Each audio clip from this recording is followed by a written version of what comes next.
Hello everyone, welcome to the horror blockbuster. We'll follow Master Zhongkui and his 4 protectors to handle vengeful relics left by the deceased. At this crucial ceremony, Xiao decides to play Parker. What a slacker.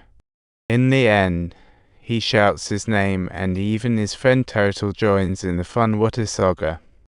But in this ceremony, shouting out your name is a big no-no, like sending an invitation to evil spirits. The father is furious, scolding Xiao for taking things lightly, like mistaking a serious matter for a joke. Xiao remains unimpressed, and just then, his junior sister suddenly feels a little worrying, indeed. She starts shaking and vomiting, and everyone realizes she's possessed by an evil spirit. Chaos ensues. Brand perceives the situation and immediately calls for someone to take her to Zhongkui Temple. Let's fix this pronto.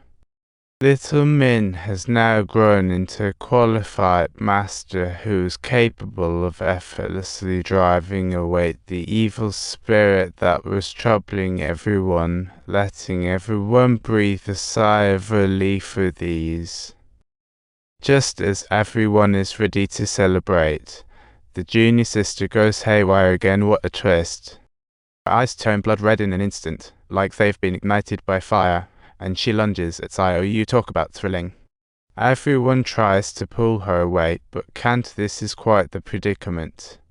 Grandpa, in a panic, urgently asks Little Min for the ritual tool. This is an emergency. Finally, they succeed in driving out the evil spirit. Looks like their hard work pays off. This is the consequence of your mischief, but Xiao doesn't want to follow his father's path.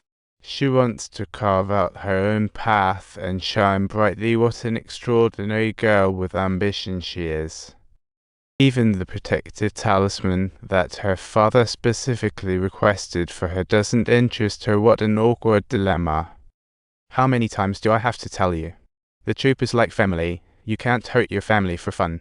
Until one day, Xiao suddenly hears Turtle talk about strange occurrences at a hotel. What a surprise. She decides to help Turtle do the ritual to exorcise spirits. What an adventurous journey. At first, Turtle thinks it's no big deal, but it turns out to be a thrilling escapade. Suddenly, Hua hands out props. Even the landlady gives red envelopes. What a twist. After some inquiry, they learn of the recent tragedy at the hotel. Chilling. Turtle is feeling anxious, but since the money is already in hand, they decide to press on courageously. But when they arrive at room 621 to clean, they didn't expect the bizarre events to unfold. As soon as Xiao leaves, Turtle accidentally bumps into the string. What a scare. TV suddenly shows footage of the suicide, and Turtle turns into a panic-stricken performer. She walks in, eyes tightly shut and trembling, only to bump into something terrifying. Summoning her courage to open her eyes, and there it is, the man who hanged himself. Turtle is totally freaked out, ghost in front, body behind. What a dilemma. Frozen in place, shivering in fear until Xiao appears, and finally, she can breathe again, her fear slowly dissolving. Little does she know, what she just saw was either Xiao's prank or a real occurrence. Xiao goes to clean, while Turtle cautiously tidies up, fearing another mishap. Convinced there's something sinister in this room, she decides to retreat. But before she can escape, a terrifying ghost shadow appears. Turtle panics to flee. What despair. Upon hearing the screams outside, Xiao immediately rushes out to assess the situation. What an unexpected turn of events. Truly a drama unfolding. But she knocks with no response. Even an unlocked door won't budge. How bizarre. Just as she is confused, she notices a string of nooses hanging from the beam. What a chilling sight. She feels something's off and boldly walks over with a knife to cut it down. What audacity. Being a master, she completely fails to grasp the gravity of the situation. So naive.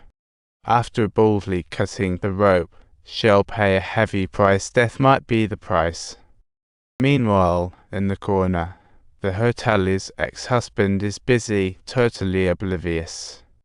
He arrives here with his new girlfriend, looking around. What a hilarious yet sad scenario. His girlfriend, bored, starts playing with the bell when suddenly, something unbelievable happens. Suddenly, a basketball flies down the hallway. Clearly, the farce is about to unfold. Yura nonchalantly picks up the ball, unaware that disaster is approaching. She searches for the child, only to realize he doesn't exist. What an illusion. As she searches for balance, she starts to feel lost, completely off course. She quickly calls her boyfriend for help, but when she turns around, she discovers another basketball on the ground. Her heart races. Witnessing this scene, her panic peaks and she throws away the basketball, filled with dread.